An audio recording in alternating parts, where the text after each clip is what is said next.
This is Keith Fraser for Seconds Out. I'm here with WBC champion of the world, flyweight champion of the world, I should add. He is Charlie Edwards. Charlie, it's great to be with you because I've got to say I really enjoyed your performance tonight. As a fan of the sweet science, you showed the sweet science tonight. How much enjoyment did you get from your own performance?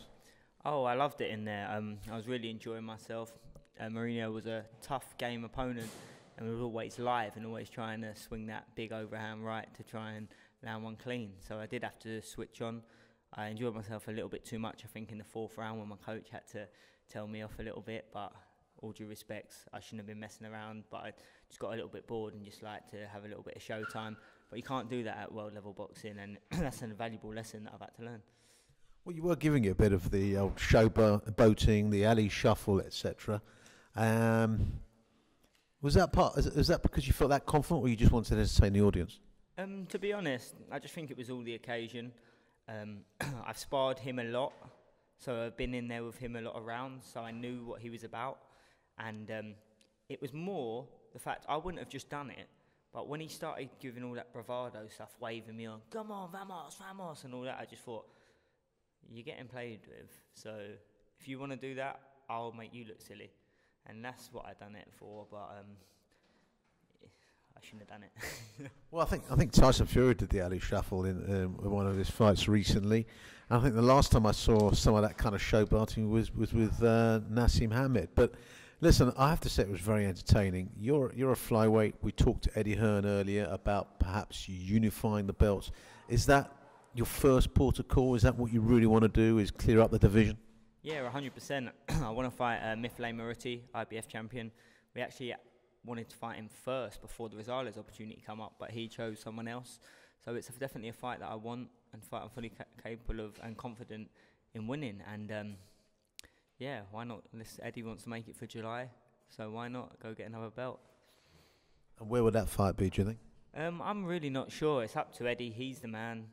Maybe in America, I don't know, or in the UK. I don't know. I think he was pleased with me headlining today. The amount of tickets it sold, especially for a flyweight, I think I've done very well. There was a lot of crowd and British fans in there, and there was a good atmosphere. It was really a dream come true.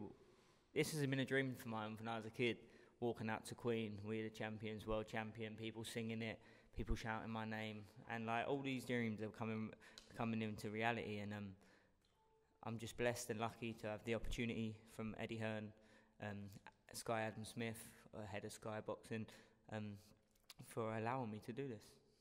I mean, you're very well received. The fans seem to love you. You've got obviously a great story. You've got great rapport with the fans. I presume, as part of that, you want to go forward and show you can do more and be a real asset to this country. 100%.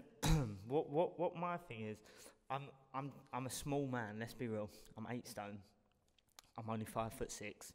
I've always grown up through school being the smallest in the year, and I always got told when I was growing up, oh, what you want to be a boxer? Oh, you're never going to be a boxer. You're not big enough. This, that, and the other. The reality is, I didn't let that crush my dreams. I carried on working hard, carried on pushing forward, and look what I'm doing now. I'm headlining my own show. So if I can inspire a younger generation, especially of small kids, who are like the smallest in their year, they're a bit insecure because they're smaller than the bigger lads and stuff like that. It's all adding to being I suppose, a role model. And I enjoy to give my time, help people out. And it's not just about the boxing. I want to obviously go for a legacy, a British great, and go on to bigger and better things and push myself to the limits. But if I can help inspire the younger generation coming through, the lighter weights, gives like, look at me and think, oh, look, I can do it. I can be a boxer. Like, I'm not going to give up on my dream. Then that. So it's important you to be a role model. Yeah, so I like that, and I like to help motivate people and see joy on their face. Like, the biggest thing in life and fulfillment is giving someone something that they can't never pay you back. And if that can just get a picture of a little kid who's like idolising me, and then he goes on to be a world champion. I remember when I was a kid, and these fighters, big time fighters at the time, were showing me a lot of attention, and that helped me and inspired me to get to where I am today. Who were your idols growing up then?